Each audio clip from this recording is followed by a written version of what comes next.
there's definitely a lot of gamblers that are average, even in the DFS community, where guys will buy into the smart guys that have a system and things like that.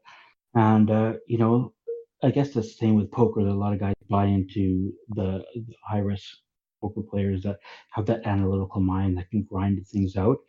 But at the same time, it's a huge risk, and you know, if you look at some of the guys that do well, they post their T4 slips, their tax slips online, and the amount of money they put at the end of the year, consider with however much they come back, it is pretty, almost even. Like, they've Hmm.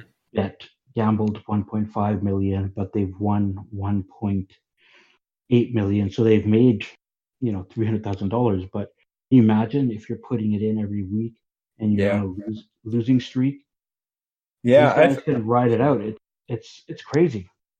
I watched a documentary about like pit traders back when that was more still like a major thing in stock markets and options and all that kind of stuff.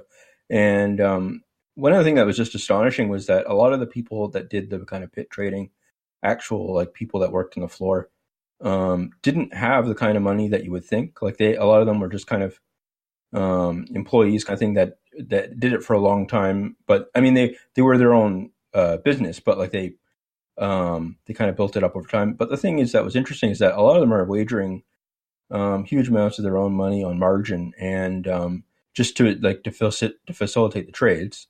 And then it ends up being now they've got it down to a science where they're shaving a penny here and there off of it. Really, they're not making much money, but I mean, they make a fair amount of money over time if they keep doing the right thing every time. But they said that like a large number of them end up just going bankrupt because one bad trade and they're asked to leave basically, right? Like one thing can go wrong, and the way that they kind of show it, like in the documentary and stuff, is just on a long enough timeline that happens to every single person that would do it basically like there's so many it's one of those things where it's like a 1% chance it'll happen or like a 0.1% chance or whatever and then but over enough time it happens to so many people that they just lose a huge amount in one day and it's kind of interesting because I mean the kind of things they're betting on are just um them themselves, they're just facilitating trades. They're not even really, they kind of have to guess where the market's going the whole day, up and down, but they invest all that time in just kind of, um, like then if something happens to the market where they make a mistake or they get stuck holding something, they're just completely screwed. So I thought that was kind of interesting too, that like it kind of goes, or if you look at like a lot of the kind of more advanced stuff now is all algorithms and kind of advanced, high speed computers and all that kind of stuff.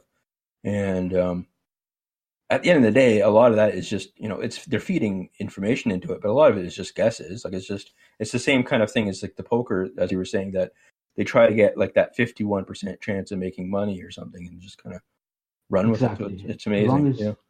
as long as you can make even 50.5%, Yeah. uh, then you're okay. So like stock trading is macro gambling, gambling on a macroeconomic scale, and so many people have been either wiped out or made their fortunes and things like that.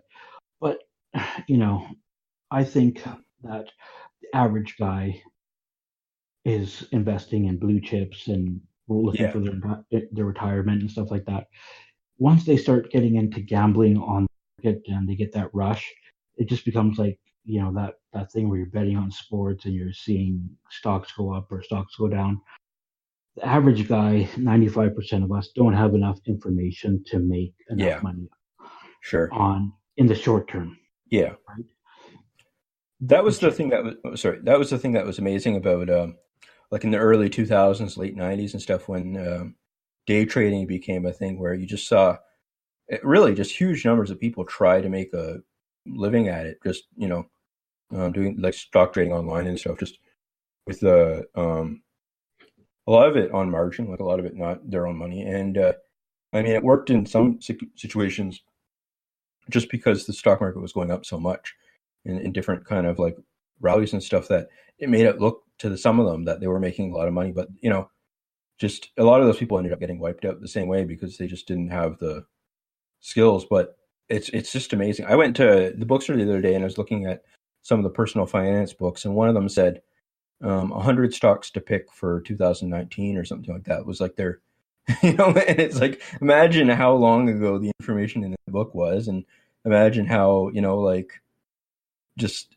people are just going to get, screwed on that kind of stuff. It's just so funny that, in a thing where generally, if you've seen a press release on something that's like hours after the market has already completely reacted to it. So it's like amazing that these books are still coming out